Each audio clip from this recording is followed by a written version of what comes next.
Good evening, MKBA World fans. We'd like to thank everyone for tuning in to our live event coming from the Brew Republic Beer Works tonight. Tonight, we're going to bring you an update on the tournament and what's going on with our 22 Red, White, and Blue. In addition to that, we're going to go ahead and try to welcome everyone in. A link was just posted to our Facebook. We're going to talk a little bit about suicide prevention and awareness, but especially when it comes to 22 a day. And also, I want to go ahead and sport off my new shirt for our sponsor, the Brew Republic Beer Works. I want to go ahead and give them a special shout out and a thank you, especially when it comes to our the main sponsor is GM. We're talking about Lauren, the head master brewer, as I'm going to call him, because I'm going to tell you, even though his official title is head brewer, Scott Kirk is probably one of the last remaining true professionals in this trade when it comes to brewing beer. He just took us through a 45-minute session of dry hopping where we got to literally come in and engage in the experience and try to figure out what it was that we were trying to do to no avail, but simply dumping in some of the hops for the IPA 22 Red, White, and Blue, which is an homage to our current tournament. Remember, half the proceeds that we've earned, that we've raised for this tournament are going back to Mission 22 to be able to help give back to the support that they're giving us and to all our veterans out there. This is just kind of on the heels right now for Veterans Day, 11th of November. And we will make sure that everyone understands that, hey, it's not just about the tournament, not getting out there about fishing conservation, but also giving back and trying to make sure that that everyone understands we are trying to prevent suicides with our veterans. Now, I did a little bit of research before coming on here, and I'll get to that a little bit later on in the show, but a couple of different things I want to cover tonight are some of the statistics that are out there, why this is happening, why it's so endemic to the United States, and also what is it out there, what are some of the resources out there that they can plug into to try to get a little bit of help. So if you bear with me, we'll get to it. So on the agenda, real quick, I want to give a shout out to our sponsors. Not only do we have our Brew Republic Beer Works, but we also have Sawdust by Design. We also have Yak Attack, and of course, we have the workshop down in Fredericksburg. What's going to happen in the latter part of this tournament, not just for the awards ceremony, the latter part of this tournament is to be able to create a plaque that we're going to give to a family to honor one of those who lost the struggle, lost the battle to PTSD, to whether it be TBI, PTSD, or any kind of substance abuse, to basically help the family out in the recovery process, because right now what they're going through is there's no words that can describe it.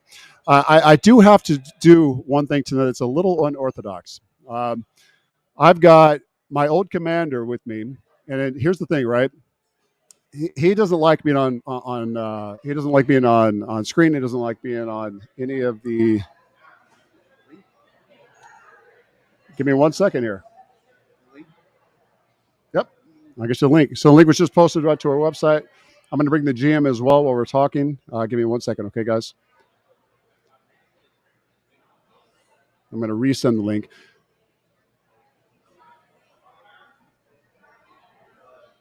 We're talking. Forgive me.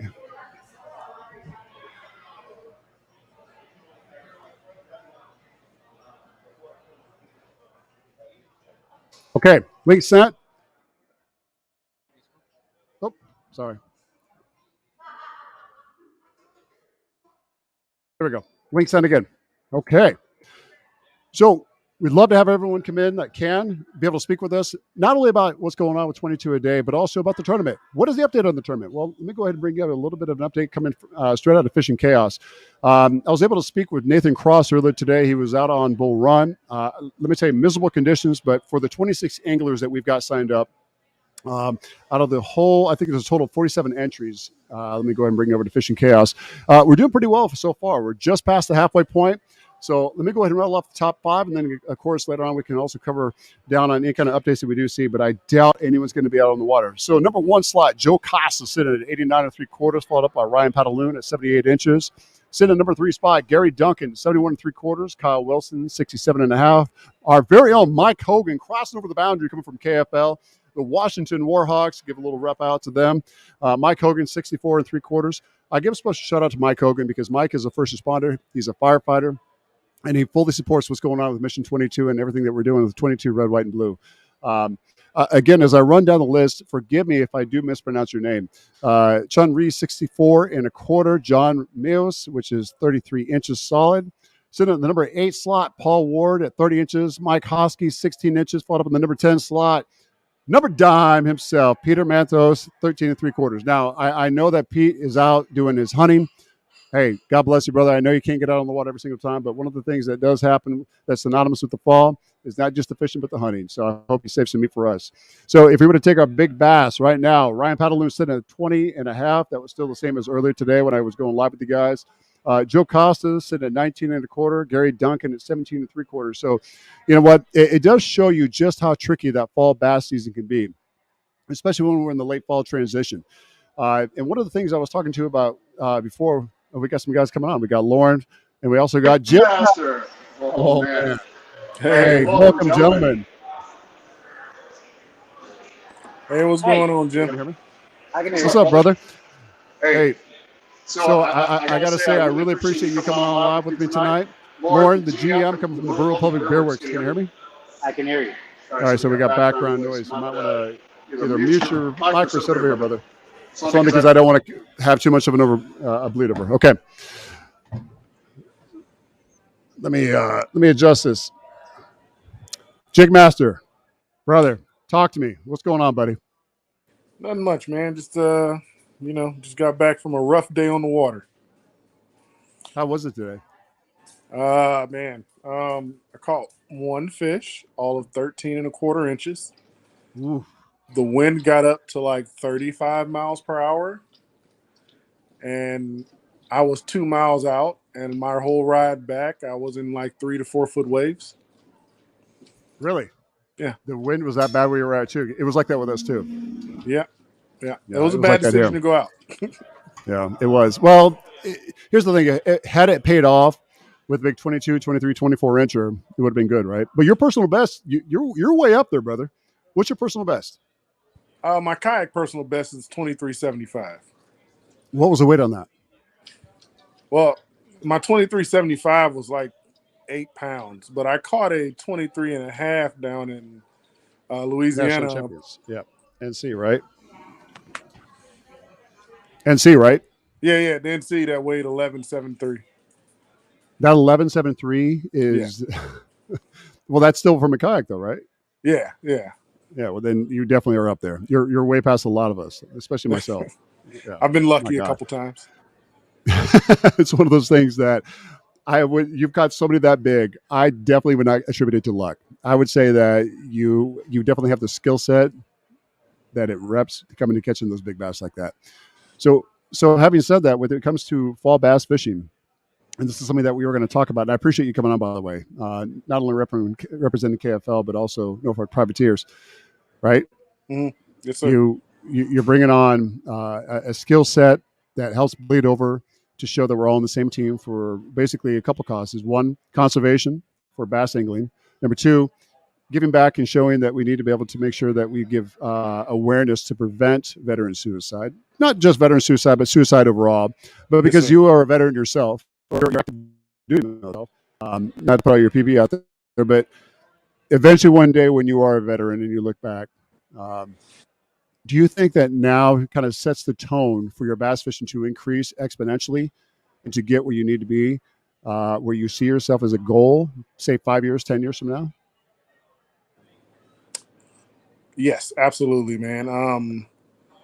I have I have big goals, man. I'm gonna be honest with you. I have some big goals, and I I think that all the people that I've come into contact with over the last 2 years, um, all the conversations I've had, just talking to anglers, talking to brothers and sisters in the military, man. It's one. When I'm speaking to angler side, it's made me much better fisherman, and then just on the man side, it's made me a much better man and much better human. Period, man.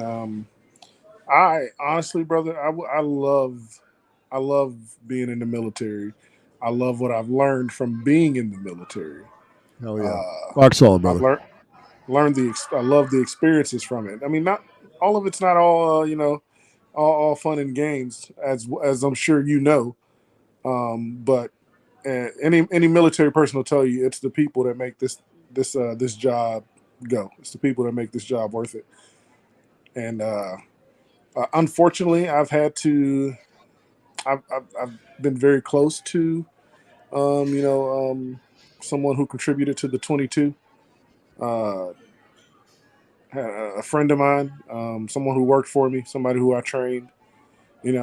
So I, it's really tough thing to deal with. It's a really serious subject, and not many people know. Man, that's They don't know. They yeah, don't. You're absolutely right. They a lot of times when you say 22 a day, people are like, "What does that mean?" And it's a sad truth reality. People are unaware, but at the same time, you can't hold it against them. no, And honestly, it kind of makes you feel in a way like if you know the inside information when it comes to that, it makes you feel on a different type of echelon. More like what this is more of a stronger brotherhood and sisterhood than we actually knew from the get go. Does it make sense? I hope it doesn't sound egotistical in any yeah, way. it makes sense. So, with that being said, especially being active duty, first of all, you and I have known each other for a little while now going on. We talk quite a bit.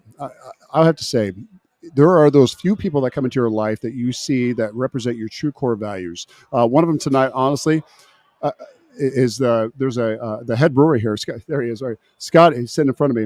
Let me bring Lauren back in here. Scott is he's a veteran himself, right? Scott is an Army veteran. Go Army, huh? He's the head brewer here, and let me tell you some of the things.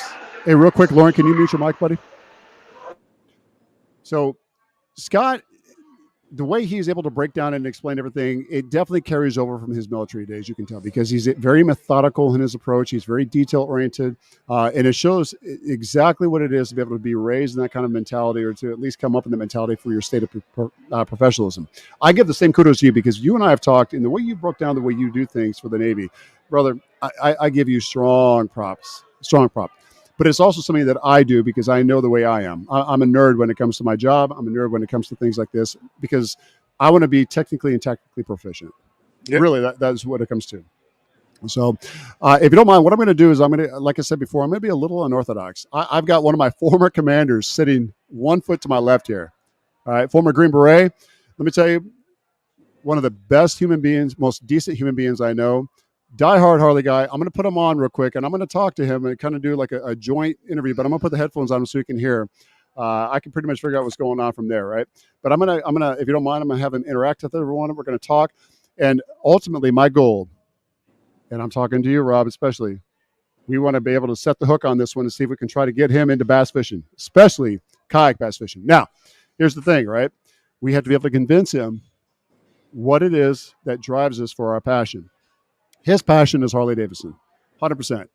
You'll take one look at him and know. Yeah, see. So Lauren's the GM, of course, from the Brewer Republic Beer Works, our sponsor. But I'll tell you, if you know Lauren he's an Air Force veteran. He was law enforcement as well. Huge amount of respect for him. He was out riding a Harley, right? Right, Lauren? Yeah. And real quick, you were on what type of Harley were you on? It was the police special, I don't know, the road glides, I think. You were on a Pro Glide. I think so, yeah. Pro Glide. Is that right? Pro Glide? Road? Pro Glide? Road. That's Harley. Pro Glide? I don't know about Street Glide or Pro Glide? Road glide. There's street glide, there's road glide. Road glide. Road Glide. Road Glide. You both said it. Okay. Yeah, see? I need to become a Harley guy myself. But the point of this is we need to be able to set the hooks, see if we can get another guy into bass fishing so we can talk about some of the reasons why it becomes our passion and ultimately bring other veterans into this as well. Are you ready? Challenge accepted? Absolutely. Okay. I'm going to hand the mic over. What I'm going to do is I'm going to scoot over. You'll see both of us for 1 second, okay? A little unorthodox, but what am I doing? Answering questions, but you're talking to this gentleman right here, Rob. Come into view. You'll see yourself come up here on the monitor. All right. All right. So, introduce yourself. Give your creds. My name is Mark Gatto. Who am I speaking to here? You're talking to Jig. So this Jig. is Rob. He's active duty Navy. Oh, active duty Navy. Yeah. All right. Yes, sir. And Lauren. Cool. Very cool. I tell you what, I've spent a little time with some Navy personnel and in the joint environment. So that's really cool. Great. Thank you So give for your service. Thank you for your support. You see that? Very gracious. Me personally, I will tell you my background. I got my commission back in 1987. back when the whole idea was staring down the big bear. You know, the Soviet Union, Yeah. when the wall was still up and all that stuff. People tell me, and I will say, um, later on in my career, after things kicked off, after 9/11 and stuff, people would thank me for my service, and I'd be like, "Look, I've been trained for this for the longest time, and this is what I do." My hat's always been off to those people who are post 9/11, and I've said they are, for lack of a better term, the next greatest generation, because in the 21st century, to have people stand up and put themselves on the line, um, a very rare and rare thing indeed, sir. So thank you again for your service. Absolutely, sir. Absolutely. I So, mean, somebody's got to do it, right? well, you know, you hope that someone's going to answer the call, but I tell you, it's a rare few who do. Less than 1% of the nation. We know this, and yeah, it makes for interesting times. Yes, sir. So talk to me about. Now I understand we're also going to be talking about fishing Yeah, here we're tonight, going to right? talk. So, okay, Let, this. let me. I will say when I was a kid, I would fish, you know, lakes, ponds, this type of stuff, and everything. Jim, who I served with in Germany, he was an amazing intel guy, I'm listening to him. just fantastic. But Jim always talks to me about his bass fishing. So, what do you want to share with me on that? Well, okay, so this is where the point comes in. Hey, Jigmaster, give me a thumbs up because I don't have my headphones on. If you can hear me, brother. Good. Okay. So here's the questions that we're going to pose. Right. What is it that sparked the love for fishing, specifically bass fishing, and from a kayak for you? For me, bass fishing. Honestly, I can't tell you what sparked the love for bass fishing. Uh, what sparked my love for fishing, period, was my grandpa took me fishing at 6 years old, and I caught one fish. It was a 2-inch bluegill, and ever since then, I wanted to go. I wanted to go fishing, so I started watching all the old school shows: Bill Dance, Roland Martin, you know, all those shows, man. And every day I watch them. My mom would come home and say, "You always watching these shows?" And she said to me, "If you ever catch a fish like their catch, I'll take you to the store and I'll buy you all the fishing stuff you want." So I And said, "Okay." eventually you did, I guess, right? Yeah. Well, actually, it's funny because I think it was either the next day or maybe 2 days later. All I had was a cane pole, um, and we lived on a lake. And I was walking around the shore of the lake. I found a ribbon tail worm on the ground, and I put this ribbon tail worm on my little brim hook. I went out to the dock, and I saw the shadow of a fish swimming towards the pads, and I, you know, long arm that cane pole out. That worm fell on top of the lily pad. I pulled it off. It sank into the water, and then I just started watching my line swim off. And this wasn't. It's not a reel. It's a cane pole, so Uh I huh. couldn't reel the fish in. So I kind of Mm-hmm. just pulled back. The cane pole broke. I grabbed the upper half, and I just walked backwards and pulled this fish in. It was probably my first bass was a 5-pound bass. What? My first bass ever was a 5-pound bass. See, I hear these stories and it's inspiring. It's really cool. I was the kid who had a Zebco pole that I got there was a little pond. You said Zebco. I can't believe you Zebco. just Yeah, said no. Zebco. This is going way back. All right. Hey, So hey, don't talk trash about them Zepco 33s, Jim. he said, "Don't talk trash about the Zebco 33." It's not a Shimano. It's not a I, Shimano. well, all I was catching was sunfish. I was a little kid. Nobody would go with me, and I would walk down to the pond. And there was I mean, literally, I'd dig up worms the day before. Um, I'd put them out there, and I'd have some fun. But when I was that kid, I dreamed that there were bass in the lake and stuff, but it was all sunfish and, not a good experience, not a fun experience. So let me ask you the next question then. So if you had to give advice to someone who had never fished before, or let's say you had to give a description, and I'm talking to you, Jigmaster, specifically, because Lauren, had you caught an 11-pounder, I would definitely have you on answering this question as well, brother. Rob, if you had to give a description of what it felt like when you hooked into that 11-pounder, or when you saw, because you can't really tell, you can sometimes, but you don't know it's 11-pounder when you hook in sometimes, right? When you knew, when you saw, what was that feeling? Either describe it or compare it so we can set the hook. So Melter, I got talking now. You know that, right? So you're talking to a Green Beret. You got to be very loquacious now. You got to put some oomph into it. So when I set the hook, the fish didn't move. It felt like I set the hook into like the dock. Like I pulled up and it felt like I set the hook into the dock. And I was like, okay, this is a good fish. All right. I'm still maintaining calm, really, honestly, because I haven't seen it. Because the line, he could have pulled it around the dock, the leg of the dock, and it could have been right. And that's the only reason it felt so big, or it felt good. It came straight up. So when it was coming up and I was fighting it, I was like, okay, well, it's not quite that big. But it jumped literally like a foot to my right. And I got to see how big it was. And at that moment on the inside, it was literally just like a bomb went off. I was just like, oh my God. I have it all on video. Everybody tells me, I don't know how you maintain calm, like, because I didn't scream or yell or anything on the video.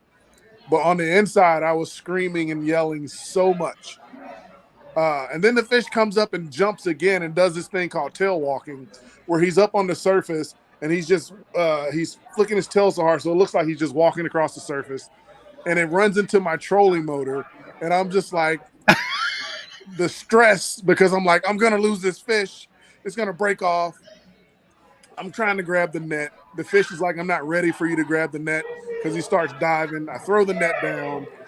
I open my bail so I can let out line. And I'm like, okay, settle down, chill. All right, calm down. It's think of it like when you're in the heat of the battle at work in the military, and when that casualty happens, when it first happens, you wanna panic, or you wanna go so fast to get everything done that you're kind of just like not good. I had to take a breath, tell myself, hey, you fish, you do this, you catch fish, calm down, open the bill, let that fish run, tire this fish out, and then get him in the net. And I did that. I tired the fish out. I got it in the net. And once it got in the net, I can let out all those emotions. Uh-huh. And I was just like, oh my God. I think I just caught my new PB. I just caught my new personal best. Personal best. I'm tracking. Yep.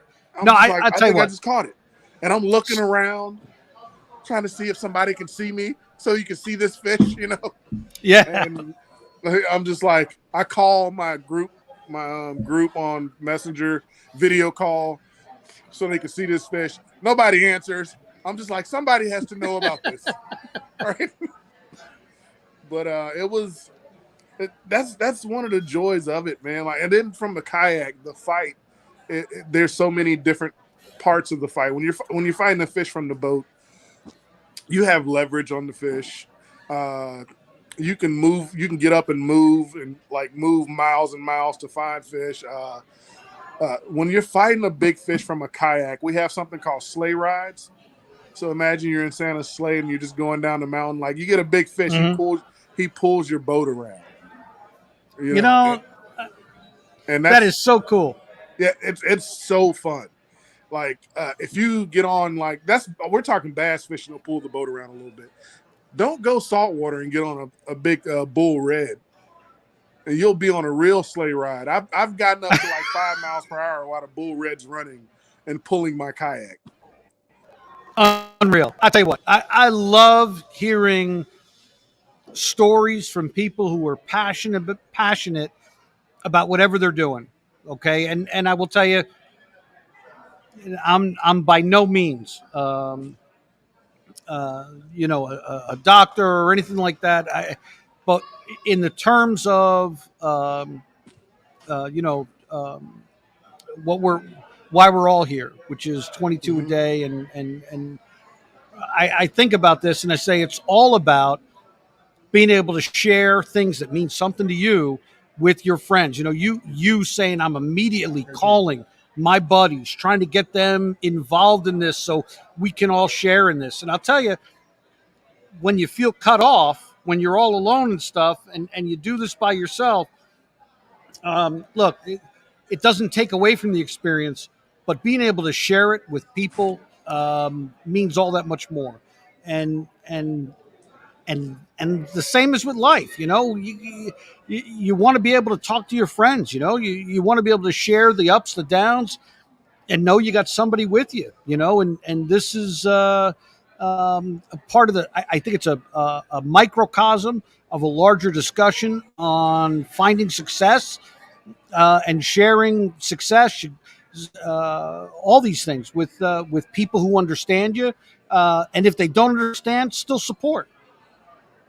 Yes, sir. So I actually I volunteer on the on what is that, Little Creek Base, with with their outdoor department for teaching kayaking classes, and it's basically I'm teaching safety on kayaks to single sailors who live in the barracks, for the single sailors, Marines.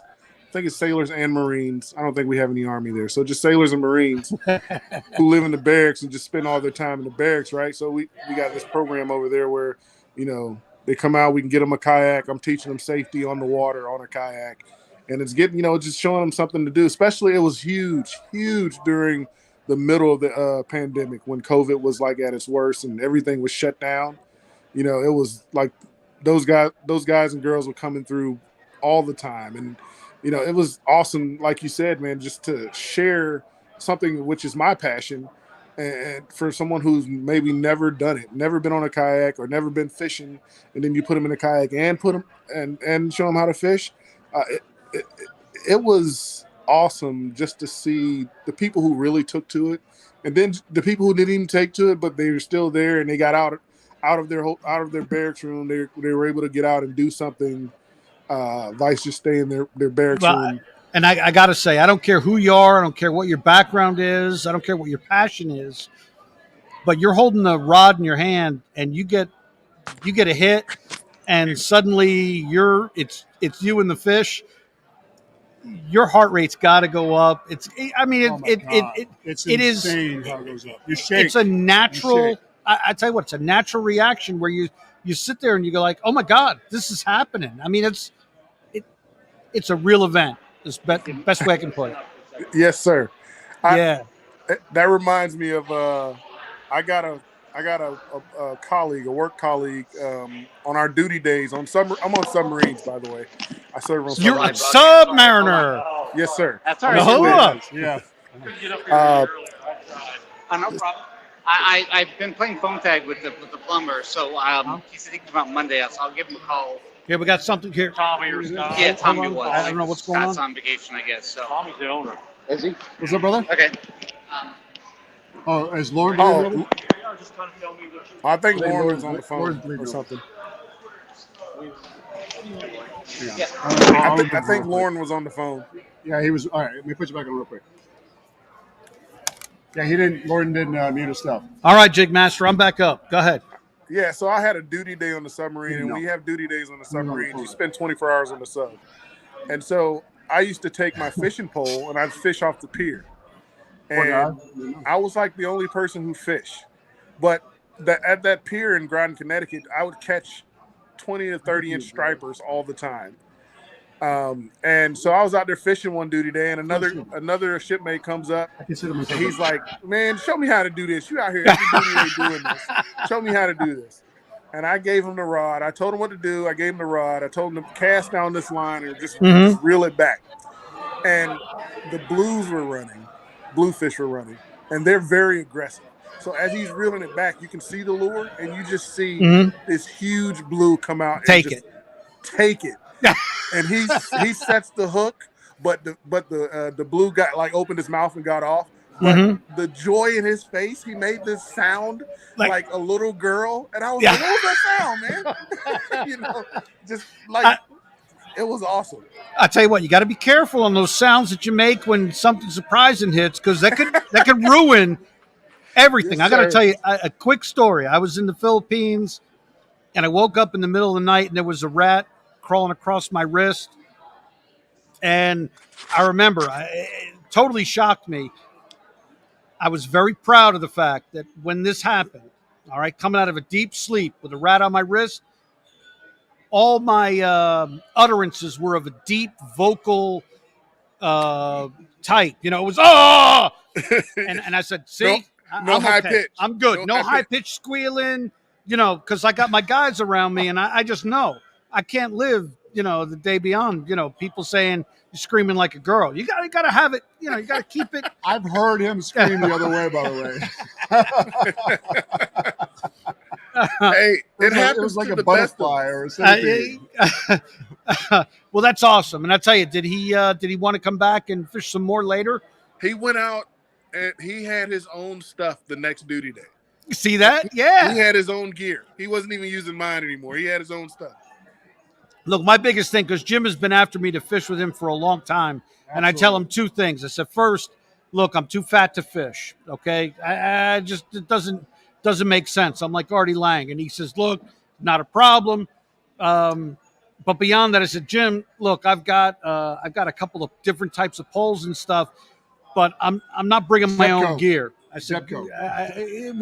will you set me up the right way, and do you mind actually taking me through it from start to finish? And he goes, absolutely, whatever you need, we're going to do this. So again, it makes it difficult for me to say no, but it's good to have friends like Jim. Everybody needs friends.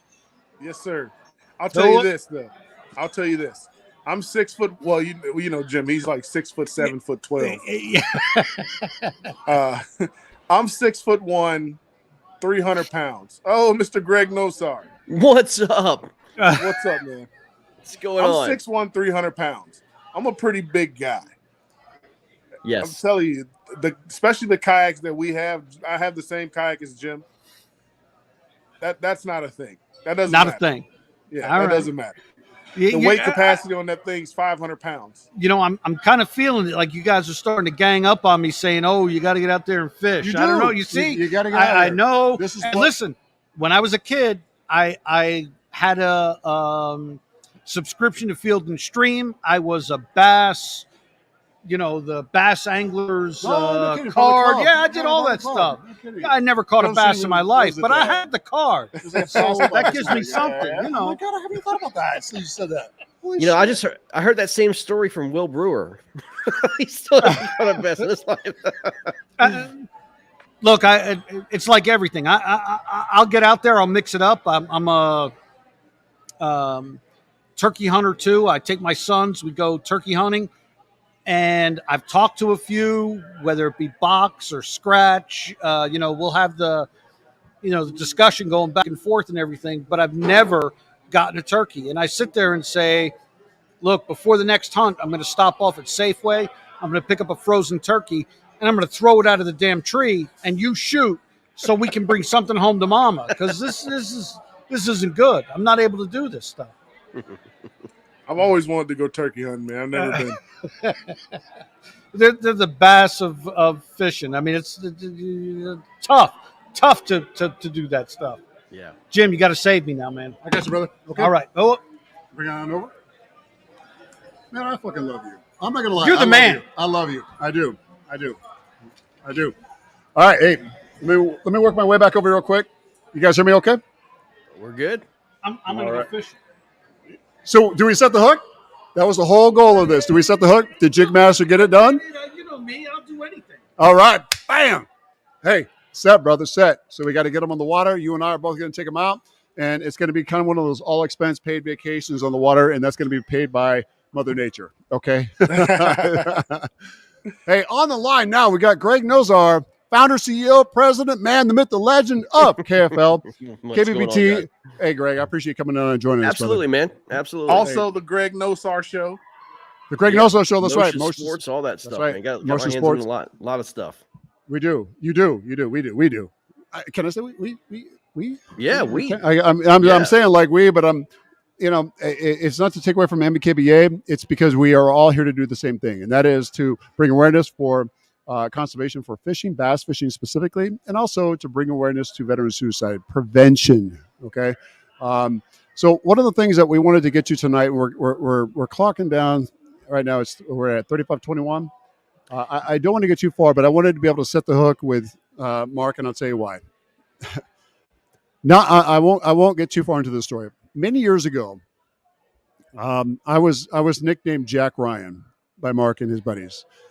We had an and I obviously that because of the form I can't get too in depth on it, but Mark was my commander at the time. I was doing security. There you go. I was doing security.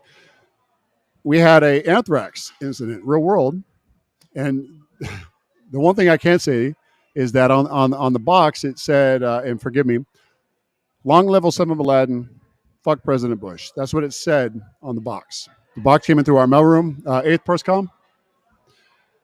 Came in, and just below it said anthrax enclosed. Now, I will tell you what ended up happening is we had to go before the garrison, or excuse me, he was the garrison commander. We had to go before the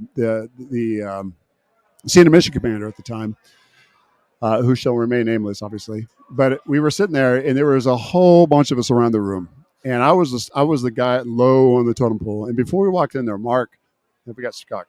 He got it. Hey, Scott, I'll bring you on. So there he is. Hey, Scott. Hey, Scott, do me a favor. Mute your mic, brother. Mute your mic real quick if you don't mind. Mute your mic if you don't mind, brother. I got you. Yeah, real quick. So, not to get too far into left field here. Ultimately, what ended up happening is the senior mission commander of the SMC was talking, and he was like, "Hey, at this point, what are our options?" Blah blah blah. He asked a couple of questions that were very prevalent and relevant to what was going on. I kept my mouth shut because I was following directions from Mark at the time, the commander, right? And I was kind of like, okay, these guys are kind of idiots, but whatever. Some of the guys that were answering in the room, no discredit to them. And then one of the questions that came up was very, very topic specific, and I was the only guy who had the answer. And I remember looking at Mark, and I was like, God, do I say it? Do I say the answer? I keep my mouth shut because his guidance just before walking into the room was, shut the fuck up, don't say anything. If you do, think about your answer. You know where I'm going with this, right? Yeah. Think about the Humper Red October. Think about that, right? Remember when James Earl Jones is like, speak your mind, Jack. Speak your mind, right?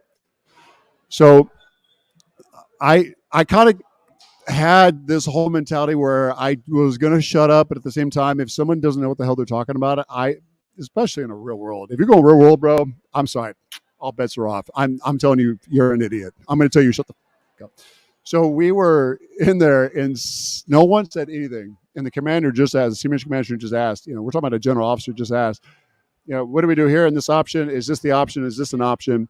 And I slowly raised my hand like an idiot. I raised my hand. Mark is sitting right next to the SMC. And he at the time, he's the garrison commander. And I see him look over at me, and he was like, here it comes. Yeah, here it comes, right? What do you think the commander does? SMC points over. Yeah, son. Yes, son. What do you got? Man, I rattle off the textbook answer of what is supposed to happen. I didn't give a shit. I didn't care who was there. I didn't care who was listening in.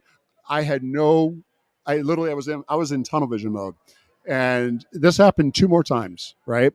And at the time, I kind of got lost on the whole subject. I was really focused on the SMC and giving my answers that way I could be very, very eloquent, very, very well spoken, sound lucid. But I didn't look at Mark. And the entire time, Mark was like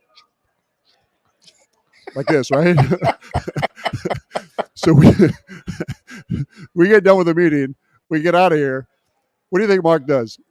At the time, Colonel Gatto grabs me by the arm, brings me into his office. He goes, Jim, do you know what you just did? Jim, do you know who do you know who Jack Ryan is? I said, yes, sir.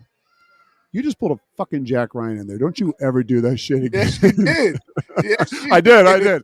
Well, I did. I never lived it down, but I'll tell you, it's one of the best memories I have with him. And here's the thing, right? Whenever I talk about bass fishing, I with him, I always related to that story because we had a lot of good times together, especially as when he was my commander, and even more so as one of my best friends. Him and his wife and his family, they are family to me and my wife. And I will say, for me, if I can get him really in a canoe, truly get him in a canoe, or excuse me, kayak. I don't know why I say canoe. Probably because I was going old school because of the gray hair. Which, by the way, I did notice that you shaved your beard. By the way, I did. I noticed it. I did. He had that shit down here. He looked like ZZ Top, man, only backwards. You know, he had that shit backwards. But if I can really get if I can really get you in a kayak, I'm telling you now, we set the hook. We got someone else in the fold. We brought another veteran up here, and that means that you're not alone. Here's one of the things that I want to be able to preach, and that is keeping all the interest that we have right now into bass angling, into the conservation for the sport, I think is really paramount because I found a love and a passion that I knew I had as a kid, and you mentioned it too, Mark. Hey, Jigmaster, Greg, what about you? When you were a kid, what was the one thing you held most passionate and most close to you? Was it fishing? For me, it was absolutely. I mean, it was sports. Number one, it was, baseball, football, whatever. I was playing golf and fishing. I mean, just the outdoors in general, for sure. And when you were playing that, at what age did you realize that these are things that you were going to carry into your adulthood? Well, I mean, as soon as it ended, man, I mean, I try to be a kid every day of my life, try to relive my past as best I can. Don't we all? Yeah, I mean, when I was like 16, I knew it was kind of over. You know what I mean? Didn't want it to end, and life goes on, man. And you hit an age, man. Here's the deal. Can I kind of get deep with y'all? Uh-oh. I'm gonna get deep. Hold on. Here's the deal. Before you do this, do I need to refill my drink? You need to refill your drink and make it strong. Okay. Make it real strong. Make it strong. Because we're gonna get deep. Okay, let's do it. Right on me. So, look, man. Back in I've worked with youth for over 20 years, and had an opportunity to kind of just relate to them. The younger I was, so I started working with youth and troubled teens when I was like 20, 21 years old, and I helped them all the way through, basically up until about 5-6 years ago. And oh yeah, I mean, I spent my entire lifetime with these guys, and still this day I get messages of just like appreciation and all that stuff. Is really, really cool. But here's the deal, man. We all go through these lives of ups and downs, like mountaintops to valleys. And what's the same as this now today was a lot different from when we grew up. You know what I mean? When we grew up, we didn't have the iPhones, we didn't have all this stuff. We had basically Nintendo just started first coming out and all this stuff. But really nice word drop. Oh yeah, I mean, dude, I was a Tecmo Bowl king of the neighborhood, man. Come on, man. Challenge accepted. That's a whole different story, man. That's a whole challenge accepted, brother. 100%. But we had different things to keep our attention, right? I'm going to interrupt you for a second. Let me say, as Tecmo Bowl, I have a hacked Super Nintendo console with Tecmo Bowl on it, and I say, we make this a live contest because that sounds too perfect. I will absolutely school y'all. I'll listen. You can. Once I have the Bears on with Mike Anderson and Mike Singletary, you guys are done. I mean, I'll throw 99-yard bombs. Go all the way back to the end zone, throw a 99-yard bomb every play. It's over. But we had different things. Like we had a squad, we had friends, we had outdoors, we had all these different things to keep us busy and interactive. We use the outdoors as a part of our life. We never got. Let me just say this: we never got to the point to where really depression or anything like that was a thing when we grew up, man, because we always had that friendship. We always had that camaraderie. We had friends for life, right? We never had time for all this self-thinking and, all this hoopla that goes on, that with these kids today. I mean, kids don't even know who the heck they are. I mean, you know what I mean? And 100% agree. They don't understand agree, who they are. We knew who we were when we were 15 years old. Okay. We had that family fundamental that was built into us. We had the greatest generation passed down to our parents, and our work ethics were passed down to us. But there was a gap. There's a gap here, that between when we grew up and the kids today. There's just this missing thing. Kids are trying to figure out what they are. They're using things to replace themselves or replace things in their life to fill that void, whatever that void is. We had the outdoors. We had Agree. I we could had agree. enough 100% agree. we had enough activity in our lives, whether it be whatever. I mean, our kids are socially inept today. They don't know how to solve problems. They don't know how to hang out with one another. They have to have play dates. Every day was a play date for us. I mean, get out, don't come back until the time, until the lights come on. And it's just how things work. So we used activities. We used the outdoors. Outdoors was a part of our life. These kids are afraid of the sunshine today. I mean, they are. I mean, they just don't know what it means to go out there and use their imagination, use their things that no one has taught them to do to go solve problems. Fishing is a problem-solving event, okay? It's taking a rod, a line, a lure, and try to solve this puzzle. It's an outdoor puzzle. Every single day is different, right? It could be a 20-piece puzzle or a 100-piece puzzle. These kids today, and I'll be honest with you, even the adults that try to get into this sport, they struggle so much because honestly, it's a much deeper issue. Their attention is not there. They don't have the patience to be a fisherman. Their ADD kicks in, whatever it may be. And with fishing, look, man, here's the deal. The greatest thing, it's competition between you and nature, okay? And I don't have a military background. My dad was in the military. I had a military family, so I can kind of see what all goes in. But guys, you guys are ingrained to work together as a team. You guys are ingrained to work together as a unit. You guys are ingrained to solve problems together, right? You guys have a common goal. And if one person messes up, it messes up the entire unit, the team, or what have you. So everybody holds each other accountable. Well, that's the problem here, guys. It's these kids don't hold each other accountable. They once the problem blows up, they just go to the next thing. They don't try to solve that particular issue, and it just compounds itself. What's great about this community is, number one, we do hold each other accountable. When somebody messes up or somebody cheats, man, dude, everybody's there. You know what I mean? We try to keep the purity of the sport. Number two is we all understand the competition. We all have a common bond. Our common bond is to get that green fish. You know what I mean? And that's what holds us true and true. We fight the elements. We fight heat, cold, wind, whatever. I mean, we all understand. We all have stories about how we almost lost it. You know what I mean? Like how we almost flipped around, we almost had an issue, whatever. I mean, but there's every day's an adventure.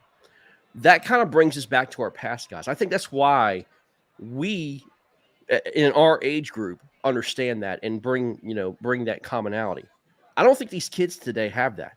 They don't understand that. You know what I mean? They don't have that thing that we understand so great. You know what I mean? Because we did it our entire lives. Try to introduce this sport to the younger generation is damn near impossible because they just don't get it. And what I was trying to get back to is from the age of 20, I got married at the age of 22. Life changes fast. Life goes really fast. Have kids, have your career. I mean, I'm 25 years into my career. A lot has happened just like that. And I think when you hit the age of like 40, something inside you just goes, you know what? I need to get back to my past. And I think this happens for everybody. It's not a midlife crisis, but I think it's kind of like, you know what, man, my life is flashing before my eyes. The big 4-0 just hit me. What can I do to bring my youth back? And I think like fishing has grown tremendously, especially since COVID. I think people are starting to fall in love with the outdoors again because number one is, what are we going to do now we were locked in and all this other stuff? Well, I think people fell in love with the outdoors again. And I think it's a lot of the folks that grew up in our age group that used to do it when they were a kid. And they're trying to bring back that youth in their life and trying to bring that spunk, that fire, that challenge back in their life. And that's why I think you're seeing a tremendous growth in the outdoors community in that age group because we did it, growing up. And my fear is we're losing the generation that did not do that as a kid. You know what I mean? It's our job to make sure that we pass along what our parents passed along us. Man, guys, when I was 4 years old, one of my greatest memories I ever remember was literally holding on to my dad's belt buckle while he was casting out a surf rod in rough surf. And the waves are going over my head and I held on dearly to basically be with him as he casts out the surf rod so we can go get your flounder or whatever we were catching. You know what I mean? It's one of the greatest memories of my life. I was 4 years old. You know what I mean? It's just we've got. I appreciate to you get back sharing to that, by the way, Greg. I do. I really Yeah. appreciate you sharing that because I love personal stories like that. I do. Yeah. I think we all try to relate to that. Yeah, that's the passion. You know, again, that drives me. That drives what we try to do. Is, man, I just want to get back to my youth. You know what I mean? Keep me young. Absolutely, Keep me active, absolutely. Keep me back You know, to something I remember. Have you ever seen? I don't know if you're a big fan of Marilyn Monroe, like I am. And Scott, by the way, thank you, by the way, for staying on. Mark, I appreciate you staying on as well. I hope Jigmaster comes back on. But Marilyn Monroe, love Marilyn Monroe back in the day. Here's one of the things that I will say to you. I think that Marilyn Monroe, she had a song called The 7-Year Itch, or a movie called The 7-Year Itch, but she also had a song that was 7-Year Itch. And it kind of plays back into one of my beliefs. Hang on, I think we got someone joining us, and I don't want to leave anyone out. Forgive me. 1 second. Yeah, Jake is back. So Sweet. when it comes to the 7-Year Itch, right? I believe that and this is only because I can speak from the male side of the house. It may happen with females too, right? Because it's not just about brethren; it's about sisters as well that are out here trying to enjoy the sport, trying to find their passion, to enjoy their passion, to be able to get back. But the 7-Year Itch, if you look back and we look historically and empirically, think about in 7-year increments in your life. Think about your first memory as a child, and then count 7 years from that, or take it from the day you were born. It doesn't matter. In those 7-year increments, either from the day you're born or from the first memory you have as a child, you can identify a developmental stage in your life as a male, right, and see where you had some type of spiritual progression or mental progression. So think about that for a second. When you enjoyed that moment with your father hanging onto his belt buckle while you were facing the surf, while you're facing those waves that were crashing over, how old were you? 4. Wow. And so you're what are you, 30 now? 32? I'm 44, dude. So I had to give you a little love. Come on, brother. So if you think about this, you don't look 44, by the way. You really Thank don't. you. I have a lot of fucking gray hair. You have no gray hair, and I hate that. I hate any that. hair. No, I hate I that. always have wear so much hats, gray dude. hair. You got lots of hair. So, but if you think about this for 1 second, take it in 7-year increments. So that would put you at what? Roughly 6 times 6, right?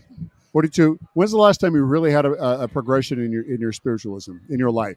Was there a change? Was it 42? If not, take it and pull it back 4 years before that. So my point being is that some people will find fishing, they'll find that sport, they'll find that passion in those 7-year increments. That's the way I kind of see things. Whether that is very skewed, whether that's just bullshit, whether that's stupid, I don't know. That's how I think, and because I know when my rediscovery of my passion was like remembering or finding a song that you used to love. You ever rediscover a song that you used to love, whether it was from the 80s, plenty the times. 90s, or millennium? Yeah. So, hey Scott, when was the last time you heard a song and you were like, "Holy shit, I love this song"? When was the last time? And don't make me sound like an idiot and say never. Don't do that. When he heard ABBA, Barbie Girl. Come No, on. I think that happened the other night. Actually, it happens every day. Is like every like 2 years is like a new generation these days to me, and the bartenders are all their own generation. So like there is a different generation in the bar every day, and 90% of the time I hate everything they play. But there's like 1 or 2 songs that every day there is something wonderful. I think yesterday someone played Little Black Submarines, and I realized I hadn't heard that forever, and I fucking love that song. Wow. And then that made me go like back home to the deep dive for the Black Keys, because I love the Black Keys. I just had never heard them for a while. But yeah. So it does happen. So it's absolutely not unheard of then. So it's not unheard of. It's something that it happens to you. Mark, what about you? What about you? What about me? I'm gonna mute you back up real quick because I don't want to bleed over. Last time you heard a song that made you go, "Holy shit, I missed that song." It was earlier today. Honest to goodness, I got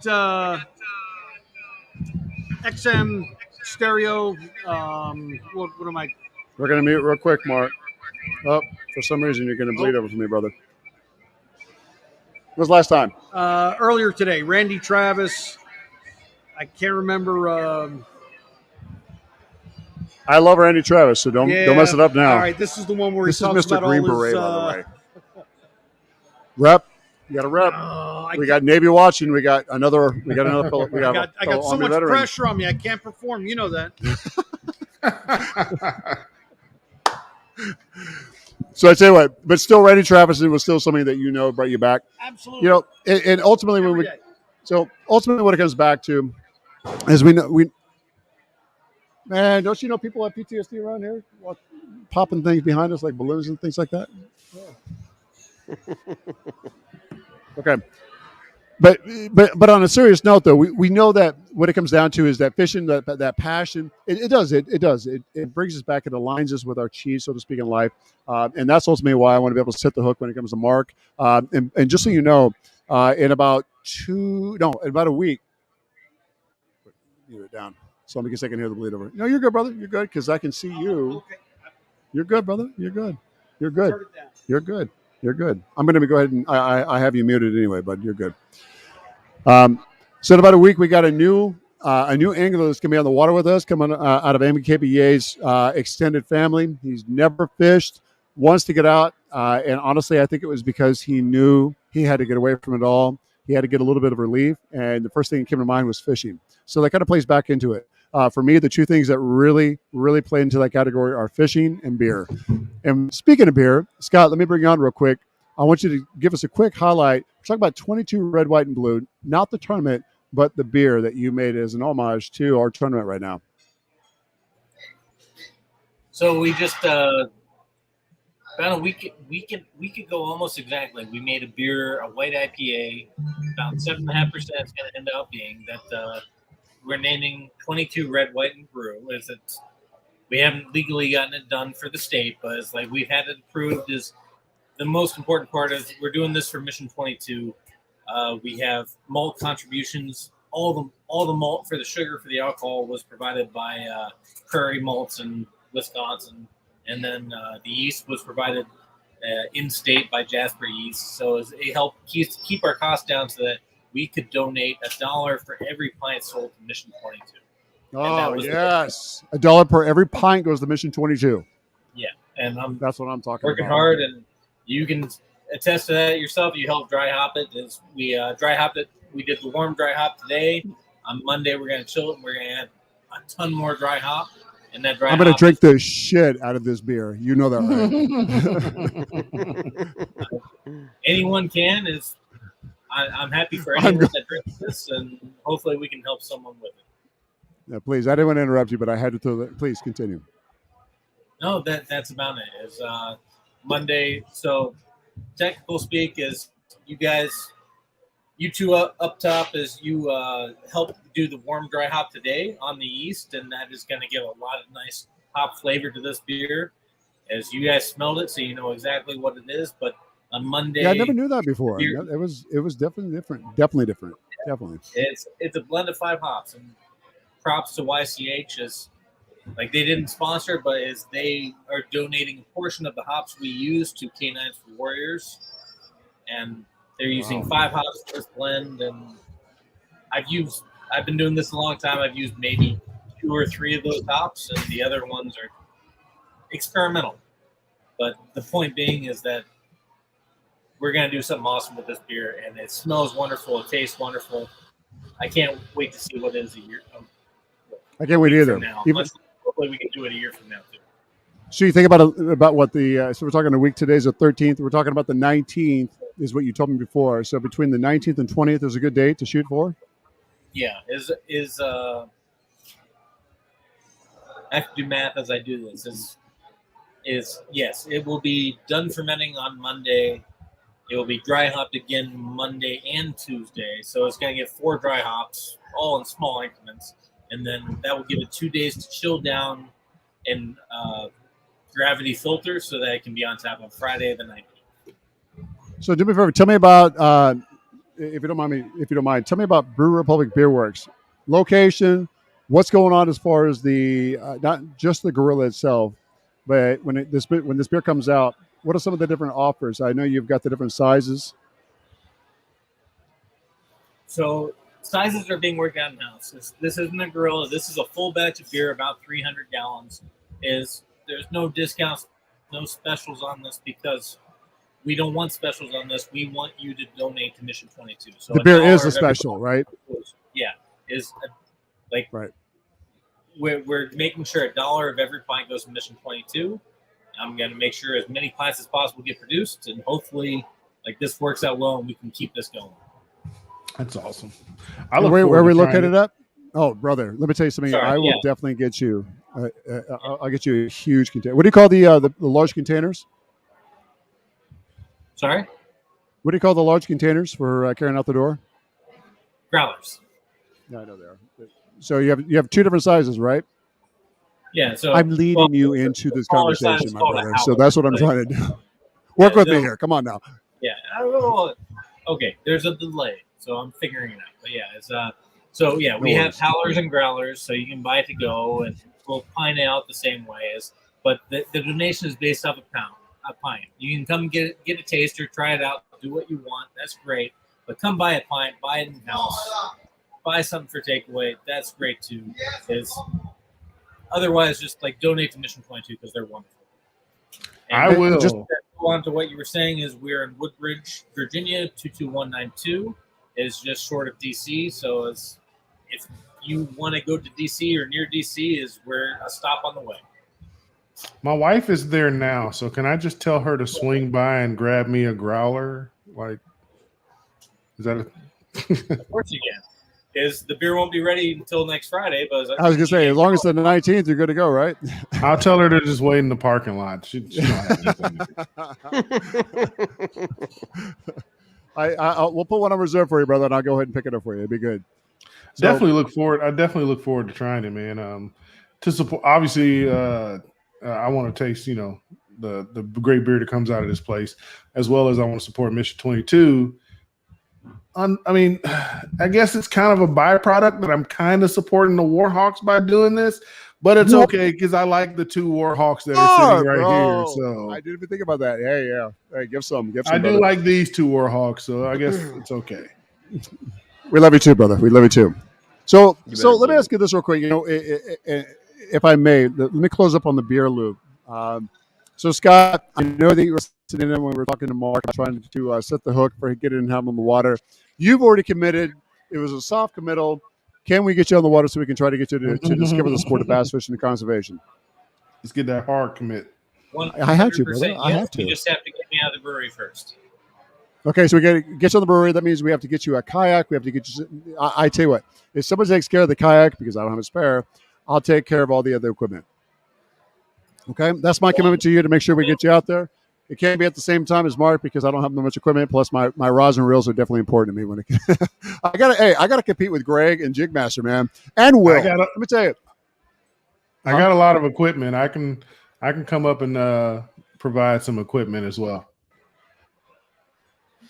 Hey, I might be able to bring a kayak. I might be able to bring another kayak with me. So, woo! Hey, I smell a small tournament coming on here, a little quasi tournament going. But that we'll get to that later because I don't want to get too far ahead of myself. But with that being said, I want to give a special shout out to all the MBKBA family. I want to make sure that I get Will in here. Will, he's not linked in right now, but I'll tell you, I know he wants to be. Will Brewer, again, just like Jigmaster, he's one of my best friends. Greg, one of my best friends. Let me tell you, you guys are doing great things to support us. I appreciate you coming on. I know we're over. I didn't set a time, but let me say this real quick. We're talking about Mission 22. At the end, when we do our award ceremony, and that's going to be on the 22nd, I think we're shooting for 1,500 to 1,600-ish, right?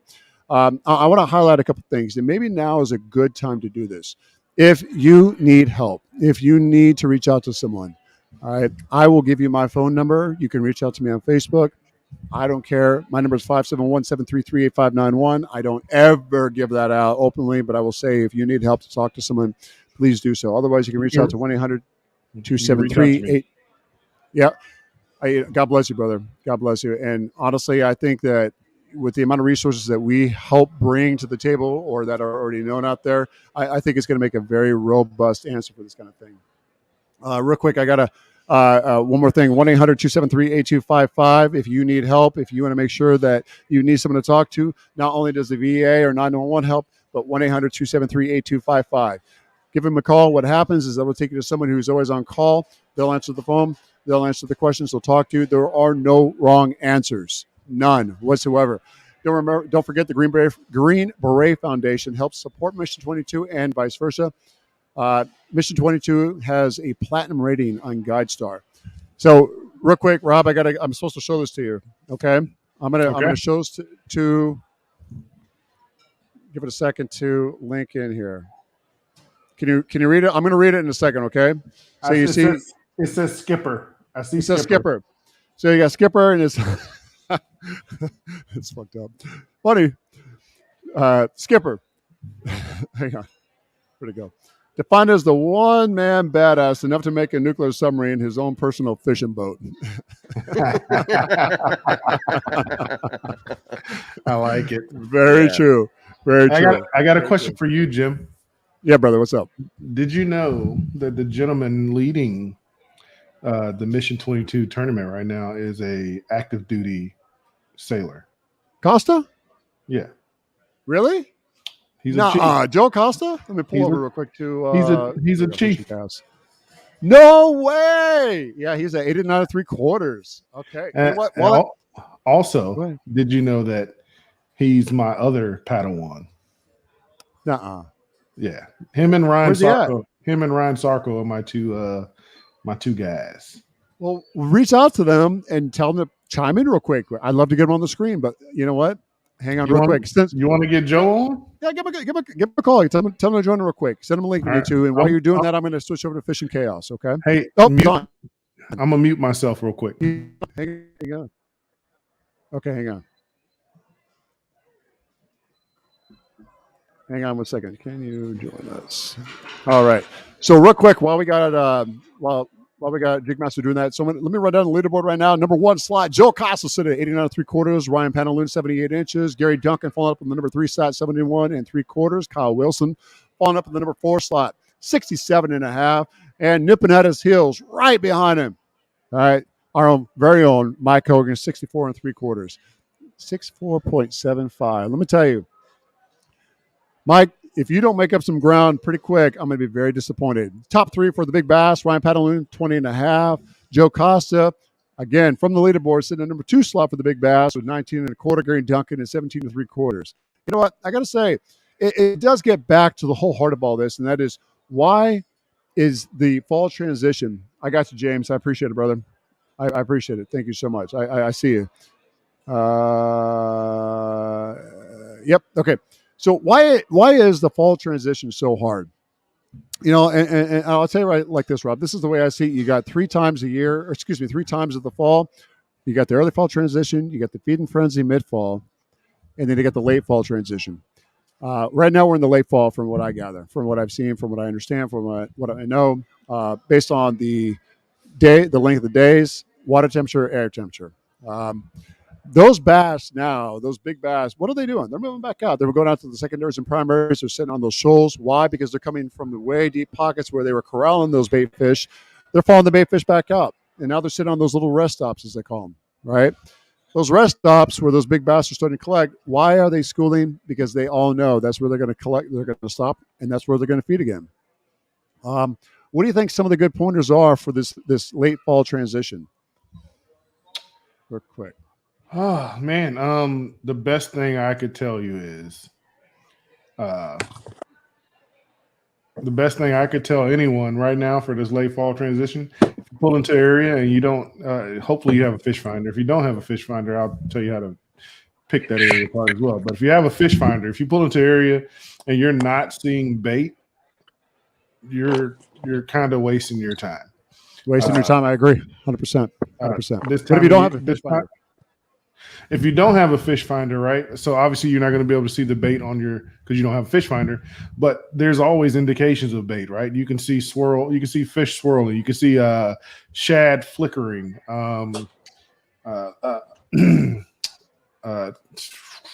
If you see, so if you're in a grass type fishery, If you hear the sucking noise, right? That's the brim or bait fish brim sucking at the grass on the grass mats on the surface of the water. That's letting you know this is an active area. That's an active mat. It's a good place to actually fish. Other than that, like if you look for what you see, if you see birds and they're diving, there's bait in the area. What about the big storks or the cranes that are feeding? If you see one standing on the back on the bank there, come on, see those guys. You see those long-legged guys on that bank. Yeah, just focused in real quick. Hey, I know exactly where to go. I watched them too. I was hey, I appreciate it, bro. Yeah, a little love. Yeah. Even though they squawk like hell when they flop like that. What's up, Chief? Hey, real quick. So Jordan is Joe Costa, sitting in the number 1 slot. You're Navy. I am, yeah. Yep. That's okay. Nobody's perfect. It's okay. It's okay. Welcome to the show, brother. Welcome. I appreciate it. Hey, I get a little hard time, man. But seriously. Hey, thank you for joining us, man. I appreciate it. Yeah, of course. So, real quick, you're sitting in the number 1 slot. You know, we got today's the 13th, so we got roughly 9 days to go, 8 days because the day's pretty much over with. What's the secret? So it's slowed down quite a bit. I'm predominantly a river fisherman. I struggle in lakes and anything with no current. Probably for 3 days we had that king tide come through on a new moon, and I was riding the struggle bus. So it was low tide, and after that I hit a wall and a lot of little fish. I'm gonna be running a jerk bait. Rob knows, and just a buzz bait, just trying to get them fired up, and then pitch to them with a wacky rig. That's it. You know, I shy away from top water when it gets to this fall, to this part of the fall transition. It's just me. If you ask anyone when it comes to my fishing, well, anyone who knows me, finesse and jerk baits are my 2 favorite things. My strong suit is definitely not jig, but I'm trying. There's that part of me where I'm like, hey, Rob, Jig Master's out there. He's going to do it again. I can't let him get too far ahead. I can't. Like, I have to show him I'm still here. You know, it's like I'm patting my hand on the side of my yak and stuff. So, with that being said, if you know that you got a lot of, this time of year typically, we know, like I was saying before, the big guys, the big girls are going to be moving out. They're going to be hitting those secondary and primary points. They're on those shoals because they're getting ready to go to their winter transition. They're going to go to where they're going to stay for the winter. They're following the bait fish. And that's really what's key. Bait. Can't beat that word hard enough. If you know with that water temperature, what is it that you're looking for when you're going out right now? Let's say you don't have a fish finder and you know the water is only 1 foot to 2, maybe even 3 foot of visibility. What is it that you're really going to focus in on? I know you got those big bright colors. I know you got movement. I know that without a fish finder, you can't tell if those fish will land on the bottom and want to go with the jig or a T-rig, as opposed to being suspended and want to go with a drop shot, or they want to go with a swim bait, finesse, whatever the case may be. Is that an open question or was that to Joe? It is open question, both. Joe, for me, I'm looking for hard structure on a sunny day, so it'll warm it up. I'm going to be throwing something as deep as I can. I'll start shallow, but typically I'm going to work pretty deep and let the sun hit it. If it's an overcast day, cover in water. Just cover as much water as you can. Finding out where they're at, right? Yep. Well, hey, he was cheering you on because you're in the number 1 slot. That's why. About to get. Never mind. Anyways, and then a new tool I've used pretty recently is the underspin. Just pitching it, running it, and any kind of structure. And very good choice. Very good choice. Money. So, I would say the guy without the fish finder, right? There's a lot of things you can do because I think we all started without a fish finder. Ways to, let's just say, you don't have a fish finder, you have a kayak, but you have a fish finder. Ways to figure out how deep the water is you're in. Count your bait down, right? That'll tell you how deep the water is you're in. If you want to figure out what the bottom structure is where you're fishing, grab something heavy, something that is gonna give you some good vibration, i.e. a jig. Throw that out there and drag it along the bottom. Like if you're dragging it and it's like kind of a mushy feeling, you probably got a silt bottom. right? You can tick, tick, tick. You probably got a harder bottom with maybe a little bit of rock down there. So there's things you can do to help you figure out what the environment is that you're working with when you're out there. And Joe's absolutely right. Like, those are good starting spots, right? Because the fish don't read Bassmaster magazine like we do, right? So like the stuff that he said is 100% accurate. That's where I start, right? But like when the fish aren't behaving like they are supposed to behave in that spring catalog, that's when you start, improvising, right? So you have clear water and overcast day. Most people are gonna grab something and darker presentation, because overcast day, you want the fish to be able to see it and put off a good shadow, right? But that clear water tells you should throw something natural color, right? So where do I go? You find somewhere in the middle. That doesn't work, and you go to the opposite end of the spectrum. You got to, like, if you were to look in my boat after a day of bass fishing, especially if it's a tough day. If it's a tough day of bass fishing, if you were to look in the foot, like just the bottom of my boat, like there's a lot of stuff in there. Bro, you are not alone. You are not alone. I get so frustrated with myself because I got to clear room out so I don't hook myself, or because I know I've got. The worst part is when you catch something and everything you've been kind of discarding to the side, like that ain't gonna work. That ain't gonna work. That ain't gonna work. It's sitting in one area. You know what? Because you saw my yak recently. You know where my catch board's at, right? Yeah. My catch board has become my table, and I think we're getting loud in the background, so we're going to cut it short. But I have to move all that crap off there to be able to get a quick measurement. And if I know I'm close, I pull them back over. I switch hands. I pull the catch board out. I get it all proper and stuff like that, right? But yeah. Hey guys, I don't mean to cut it short, but I know it's getting loud in the background. I have a directional mic, but I don't know if you can hear everything going on right now. Plus, we're a little bit over our time. I want to continue this conversation. I want to do it when we have a little bit more time and it's quieter in the background. So again, mea culpa. Hey, Joe, congratulations so far on being the number one leader on the leaderboard right now for MBKBA 22 Red, White, and Blue. My question to you is, are you going to win this? No, we'll see on the 22nd, man. Hey, there's a lot to go. There's a lot. Hey, there's a lot of room. A lot of room. It takes one good day, bro. But I want to hear that confidence. The Navy right now is lacking. I want to hear it. Give me that Army confidence. What do you got? That Army confidence is there. I know it is. I'm gonna get you close to 100, Joe. Oh, here we go. Yeah, I mean. Oh, I see what's going on here. Yeah, I go watch Rob catch fish. That's exactly how it goes. I know. Trust me. I know. I see. Hey, Rob. Hey, what are you using today, brother? What do you got? Okay. Hey, cool. All right. Yeah. Give me a second. I'll call you back. I'll check it out. It's actually more like, hey, Rob, man, what you catching them on? Oh man! Ouch, Rob. Come on, man. That hurt. That hurt a little bit, man. That hurt a little bit, bro. Come on. And then seriously. And then it'll be like, hey, Joe, you just catch that fish on a jerk bait? Yeah. All right. Yeah. Well, hey, it's kudos to you guys because you guys are phenomenal anglers. Let me tell you right now. I seriously, Joe, I've watched you progress since I've been with the MBKBA.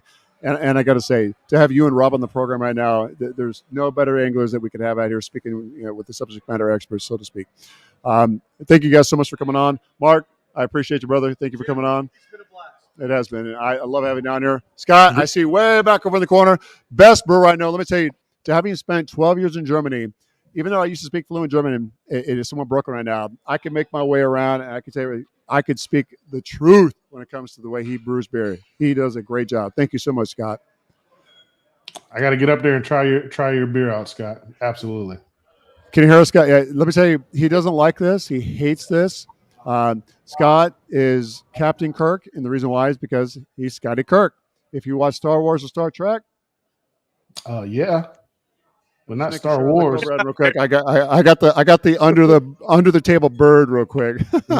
Not Star Wars. No, what he said, I said because the other day he was like, "Yeah, I know Star Wars." I'm like, "No, it's Star Trek." Captain Kirk, come on now. Damn it, Jim. Exactly what I said. Yeah. No, he's a good guy. He's a great guy. Army veteran too. Doesn't get any better than that. So thank you, Green Berets. Remember, guys. Hey, this is all in an effort to get back to Mission 22 to raise awareness. Remember, if you need any kind of assistance, any kind of help, 1-800-273-8255. Call my number. Reach out to us. Hit us up on Facebook, Instagram. It doesn't matter. Call someone. I don't care if you call 911. It is to make sure that you keep going. You don't give up. Never. With that being said, guys, any final closing thoughts? Rob, we'll start with you. Hey man, I appreciate you having me on.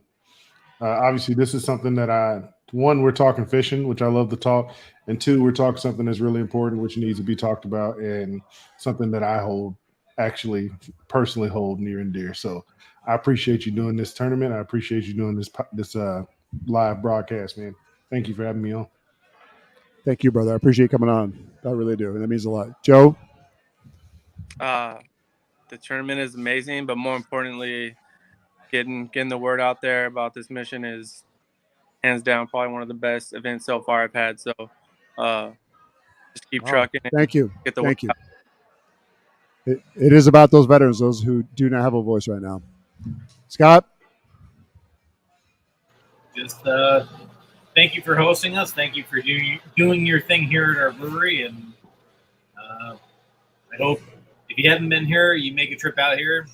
Whether or not you have been here, I hope you contribute to Mission 22 in some way or another and help a friend. And by doing that, they can come to the Brew Republic Beer Works. They can buy a pint. They can donate. And from there, what happens is that $1 for every pint goes and donates to Mission 22 when it comes to specifically 22 Red, White, and Blue, the beer. Mark, I got to bring you on, brother. Anything you want to say? Any final closing thoughts? Closing thoughts? Can you guys hear him? Yeah. He's not on. Can you hear him? Yeah, they can hear I can. you. What you got? Closing thoughts. Man, I'm not. If I was, I'd be winning this tournament, and I'd be on there speaking next to Rob and Joe. That song was a better class of losers. It's all about reconnecting with the people that you grew up with. It is. Yes. It is. It is. It is. Hey, I give it credit. Hey, God bless the Green Berets too.